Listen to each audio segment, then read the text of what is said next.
नमस्कार, स्वागत है आपका मेरे चैनल में। आज हम बात करेंगे कि महिलाओं को किन देवी देवताओं की पूजा नहीं करनी चाहिए, किसकी करनी चाहिए। इस चीज़ के बारे में आज हम बात नहीं करेंगे। बात करेंगे ये कि किस देवी की या किस देवता की पूजा महिलाओं के लिए वर्जित है, खास करके गृहस्थ महिलाओं के लिए। यहाँ पर हम जो बात करेंगे सारी वो बात होगी गृहस्थ महिलाओं के लिए। वो महिलाएं जो ब्रह्मचर्य जीवन जी रही हैं, मतलब अभी तक अविवाहित हैं, और वो महिलाएं जो संन्यास ले चुकी हैं, यहाँ पर हम उनकी बात नहीं करेंगे। बात करेंगे केवल गृहस्थ महिलाओं के लिए जो विवाहित हैं।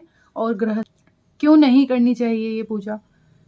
इसलिए नहीं करनी चाहिए क्योंकि ये जो देवी देवता हैं जिनके बारे में मैं आगे बात करूंगी, ये जो देवी देवता हैं ये गृहस्थ जीवन के जो इनकी ऊर्जाएं हैं वो गृहस्थ जीवन के अनुकूल नहीं है। ठीक है, इनकी ऊर्जाएं जो हैं वो आप ये कह सकते हैं कि सन्यासी के लिए, वैराग्य जिस व्यक्ति ने लिया हुआ है, जो अकेला रहता है, उस व्यक्ति के लिए तो बहुत अच्छी है। ठीक है, उसको बहुत जीत भी दिला देगी, उसको मुकदमे में विजय भी करा देगी, उसको हर तरह का सुख वैभव सब लाकर दे देगी। लेकिन जो गृहस्थ में महिलाएं हैं वो अगर इस देवी देवताओं की पूजा करेंगे, इन देवी देवताओं की पूजा करेंगे, या गृहस्थ में जो पुरुष हैं वो भी अगर इन देवी देवताओं की पूजा करेंगे तो वो कहीं ना कहीं इनके लिए रुकावट डालेगी, बाधा डालेगी, इनके जीवन को बहुत हद तक अस्थिर भी कर सकती है। कई अड़चने भी इन व्यक्तियों को देखा है कि आती है अगर ऐसे देवी देवताओं की पूजा करते हैं। तो ये देवी देवता कौन से हैं, आइए बात करते हैं।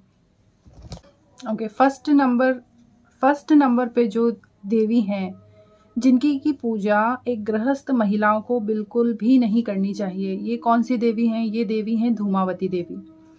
बहुत से लोग आजकल क्या करते हैं, इधर उधर से वीडियो देख लिए कि धूमावती देवी जो है मुकदमे में आपको विजय प्रदान करती है, आपको शत्रुओं पे विजय प्रदान करती है, आपका भय दूर करती है, शत्रु बाधा, भूत बाधा जो है, इन सब चीज़ों से आपको छुटकारा दिलाती है। तो लोग क्या करते हैं, इधर उधर से वीडियो देख लेते हैं, इन वीडियो से मंत्र भी ले लेते हैं, कैसे पूजा करनी है वो भी देख लेते हैं, और फिर इन जो देवी देवता हैं इनकी पूजा करना स्टार्ट कर देते हैं। ये नहीं देखते कि ये जो देवी देवता हैं इनकी आखिर ऊर्जा किस प्रकार की है, किस प्रकार की ऊर्जा जो है ये जब हम इनकी पूजा करेंगे तो ये हमें प्रदान करेंगे। हमारा जो ऊर्जा चक्र होगा वो किस तरह से इनसे अफेक्ट होगा, ये लोग सोचना और देखना बिल्कुल बंद कर चुके हैं, क्योंकि इधर से वीडियो देख लिया इसकी पूजा कर ली, उधर से वीडियो देख लिया इसकी पूजा कर ली।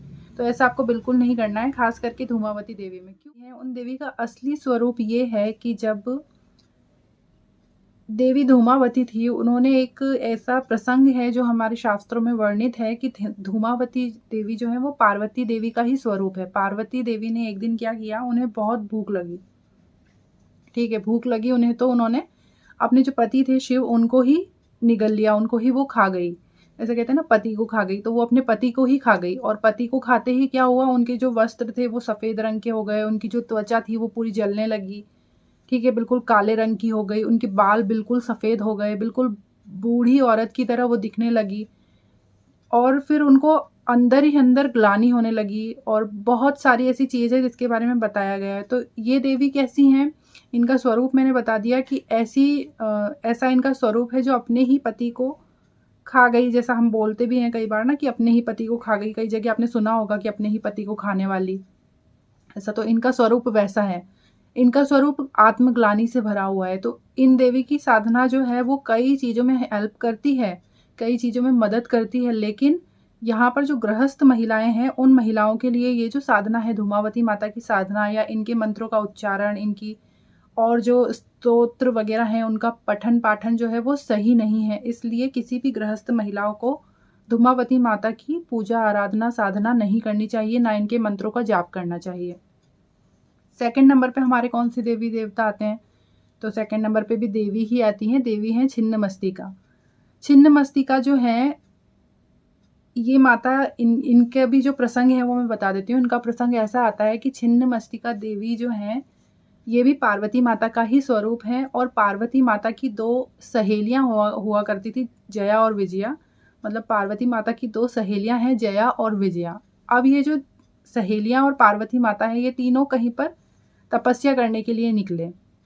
जब ये तपस्या करने के लिए निकले तो जो पार्वती माता है ये तो तपस्या में रत रही, वो तो तपस्या अपनी करती रही, लेकिन जो जया और विजया हैं इनको बहुत तीव्र भूख लगी। ठीक है, अगेन सेकंड जो बात आती है यहाँ पर, इनको भूख लगी। तो ये देवियां दोनों क्या बोलने लगी जया और विजया माता से कि माता हमें तो बड़ी भूख लगी है। फिर बार बार माता को परेशान करने लगी। माता की तपस्या इससे जो है थोड़ी भंग हुई। तो माता को जैसे ही क्रोध आया, ठीक है, पार्वती माता को जैसे ही क्रोध आया, पार्वती माता ने क्या बोला कि तुम्हें भूख लग रही है तो लो मैं अपना शीश काट के देती हूँ। तो जब माता ने अपने शीश को काटा तो एक हाथ में छिन्न मस्तिका, ये माता का स्वरूप क्या हो गया, छिन्न मस्तिका का। इन मतलब छिन्न मस्तिका मतलब जिसका मस्तक जो है वो छिन्न है धड़ से। तो छिन्न मस्तिका माता जो है, इनका स्वरूप क्या होता है, इनका धड़ है, हाथ में इन्होंने अपने ही शीश को काट कर पकड़ा हुआ है, ठीक है, इस तरीके से। और जो जया और विजया दो इनकी सहेलियां हैं, वो क्या कर रही है, इनके गले से जो खून की धारा निकल रही है वो जया और विजया दोनों जो इनकी सहेलियां हैं वो पी रही है उस खून को। इसलिए ये जो स्वरूप है, ये जो स्वरूप की जो पूजा पाठ है, ये पूजा पाठ गृहस्थ महिलाओं को बिल्कुल नहीं करनी चाहिए, ठीक है। बाकी लोग कर सकते हैं, जो तंत्र के अंदर जो पूजा कर रहे हैं, तंत्र उपासक हैं, जिन्होंने गुरु से अपने आदेश ले रखा है, वो लोग इसकी पूजा कर सकते हैं। लेकिन नॉर्मल गृहस्थी संभालने वाली महिला है, उसको इधर उधर से देख के इसकी पूजा बिल्कुल नहीं करनी चाहिए। ओके, थर्ड हम बात करते हैं। थर्ड ऐसे कौन से देवता हैं? थर्ड देवता हैं हनुमान जी। देखिए, हनुमान जी जो हैं उनकी पूजा महिलाओं को नहीं करनी चाहिए, गृहस्थ महिलाओं को। गृहस्थ महिलाएं क्या, दूसरी महिलाओं को भी नहीं करनी चाहिए, ऐसा सभी कहते हैं, लेकिन ऐसा है नहीं।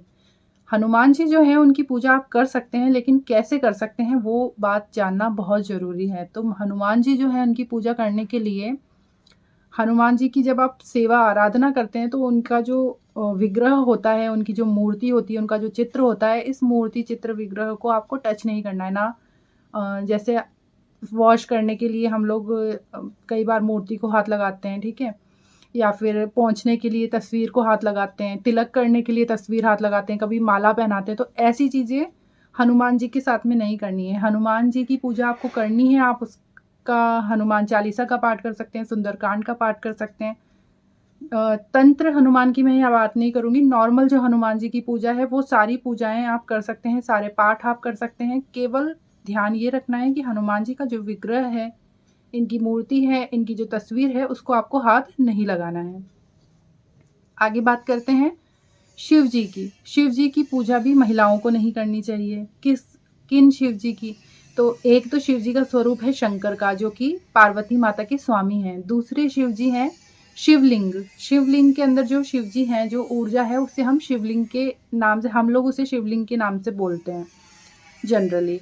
तो ये जो शिवलिंग है, इस शिवलिंग की जो पूजा करते वक्त महिलाएं क्या गलती करती है कि इस शिवलिंग को स्पर्श करती है, ठीक है। तो जो है इसको किसी भी महिला को स्पर्श नहीं करना चाहिए। क्यों नहीं करना चाहिए? क्योंकि ये एक ऊर्जा का पिंड है, ठीक है। ऊर्जा कैसी है? इस ऊर्जा में पुरुषत्व ज़्यादा है। और जब हम नॉर्मल गृहस्थ में रहकर महिलाएं पूजा करती हैं, इस ऊर्जा को टच करती हैं, तो हमें जो है एक अलग तरह की ऊर्जा इससे मिलती है, जो कि महिला के जो शरीर है या फिर महिलाओं की जो ऊर्जाएं हैं उसको बहुत प्रभावित करती है। इसलिए जब भी आप शिवलिंग की पूजा करें तो उसे जल चढ़ाएं, पंचामृत स्नान कराएं, दूध दही घी सबसे नहलाएं उनको।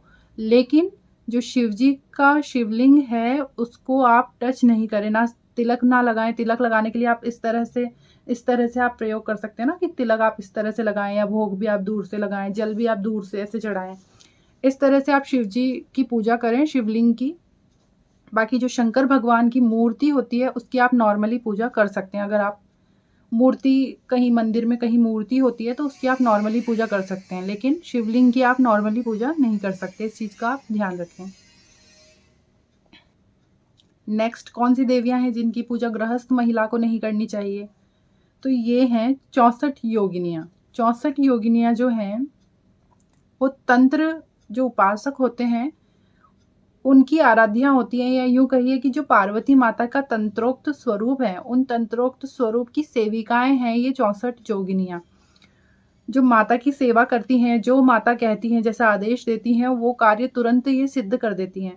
सिद्ध तो ये कार्य तुरंत कर देती है, लेकिन फिर भी क्योंकि तंत्र में इनकी पूजा होती है और इनकी जो ऊर्जाएं होती है वो बहुत अलग तरीके की होती है, ठीक है। आपने कई बार अब और डीप डिटेल में इसके बारे में मैं आपको नहीं बताऊंगी, डीप डिटेल में कभी बाद में 64 योगिनियों पे अलग से वीडियो बना के इस पे डिस्कस करेंगे। लेकिन अभी के लिए बात यह है कि 64 योगिनियों की जो पूजा है वो गृहस्थ महिलाओं को नहीं करनी चाहिए। गृहस्थी में जो महिलाएं हैं उनके लिए ये पूजा नहीं है, क्योंकि जो इनकी पूजा पद्धति है वो सामान्य नहीं है, सात्विक नहीं है, तामसिक पूजा पद्धति है।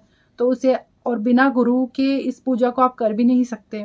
ठीक है, गुरु जो होगा वो किसी गृहस्थ महिला को ये पूजा करने का अधिकार देगा भी नहीं, कोई अगर सही गुरु होगा तो इन सब चीज़ों का ध्यान में रखें और कहीं पर भी देख करके सुन करके इन माताओं की पूजा ना करें 64 योग।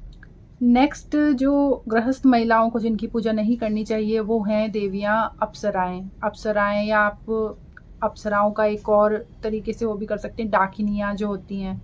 ठीक है, ये जो देवियाँ ही यहाँ पर मैं इनको कहकर संबोधित करूँगी। जो ये देवियाँ होती हैं इनकी पूजा भी गृहस्थ महिला को नहीं करनी चाहिए। जो गृहस्थ में नहीं है, जो ब्रह्मचर्य अपना के अपना पूजा पाठ कर रही हैं, अपनी साधनाएं कर रही हैं, वो कर सकती हैं। या फिर जो वैराग्य ले चुके हैं, जो संन्यास ले चुके हैं, वो अपने गुरु के आदेश से इनकी जनरली पूजा कर सकते हैं। लेकिन जो महिलाएं गृहस्थ में हैं वो अप्सराओं की साधना ना करें, डाकनियों की साधना ना करें। ये पूजा बिल्कुल सही नहीं होती गृहस्थ महिलाओं के लिए, उनके जीवन के लिए, उनके परिवार के लिए। ठीक है, उनकी खुद के शरीर के लिए, उनकी खुद की ऊर्जाओं के लिए ये चीज़ सही नहीं होती। इसलिए आप सोच समझ कर ही ऐसी किसी साधना पद्धति को अपनाएं। अगर आप कहीं सुन करके ऐसी साधना पद्धति को अपना रहे हैं तो कार्य तो ये तुरंत सिद्ध कर देती है, वो तो मानते हैं, लेकिन आपके घर परिवार के लिए ये साधनाएं सही नहीं हैं। नेक्स्ट बात कर लेते हैं। ठीक है, नेक्स्ट है पितृ पूजा। वे जो आपके एंसेस्टर्स हैं और जिनकी मृत्यु हो चुकी है, जो इस संसार में अभी नहीं है, ये लोग कौन होंगे? आपके एंसेस्टर्स होंगे, आपके पूर्वज होंगे, पितृ इनको कहते हैं हम। ठीक है, तो इनकी पूजा कब नहीं करनी चाहिए? ठीक है, पूजा तो आप कर सकते हैं, लोग जनरली अमावस के दिन और ऐसे इनको पितृ श्राद्ध पक्ष जो होता है उसके अंदर इनकी पूजा करते हैं। लेकिन कब इनकी पूजा नहीं करनी चाहिए? तो ऐसे एंसेस्टर्स जो कई बार हमें ना थोड़ा अलग तरीके से दर्शन देते हैं। अगर स्वप्न में भी आता है तो इनके साथ में कोई और पर्सन आपको दिखेगा, या जिनको स्वप्न में जब दर्शन होते हैं तो ये भयभीत आपको करते हुए दिखते हैं, है ना, तब भी इनकी पूजा नहीं करनी चाहिए। अगर स्वप्न में दर्शन दे रहे हैं और इनके साथ में और भी लोग आपको दिख रहे हैं, और भी जो सोल्स हम कहेंगे यहाँ पर कि और भी सोल्स आपको यहाँ पर दिख रही है, आत्माएं इनके साथ में दिख रही है, तो भी इनकी पूजा नहीं करनी चाहिए। कहीं आपने पूछवाया है, कहीं पर आपने बात करी है और आपको ये पता लगता है कि ये जो है इनकी जो है अकाल मृत्यु हुई है और इनके साथ में और भी लोग हैं, है ना, और भी जो सोल्स हैं वो इनकी ऊर्जा से अटैच हैं, तो भी आपको ऐसे लोगों की पूजा नहीं करनी चाहिए। क्योंकि आप जो हैं भोग तो इनको खिलाएंगे, आप जो हैं खाना तो इनको खिलाएंगे, लेकिन खाएंगे उनके साथ वाले भी। ठीक है, वो खाएंगे, बार बार खाएंगे तो वो आने भी लगेंगे आपके घर के अंदर। ये ऊर्जाएं हमको दिखाई तो नहीं देती, लेकिन हमारे घर की जो ये कहेंगे घर की तो दशा होती है ना, उसको बहुत हद तक प्रभावित कर सकती है। ठीक है, तो अगर आप किसी ऐसे पितृ की पूजा कर रहे हैं जो खुद ही बहुत परेशान है, ठीक है, इसको ये इसी तरीके से समझ सकते हैं, जो खुद बहुत ज़्यादा परेशान है, ठीक है, उसको भोग देना, उसको उनके पसंद का खाना बना के उनको अर्पित करना, ये सब चीज़ें क्या करेंगी आपके घर में बहुत नकारात्मकता ला सकती है। आप अगर किसी को जानते हैं, ज्योतिषी को या कोई ऐसा परामर्शदाता, कोई तांत्रिक जो ऐसा सही परामर्श दे आपको, उनसे पूछ करके ही आप इनकी पूजा करना शुरू करें। अन्यथा जो जनरली हम पूजा करते हैं ना, अग्नि के ऊपर भोग लगाते हैं, वो तो बिल्कुल आप ना लगाएं, क्योंकि वो सही नहीं होता है।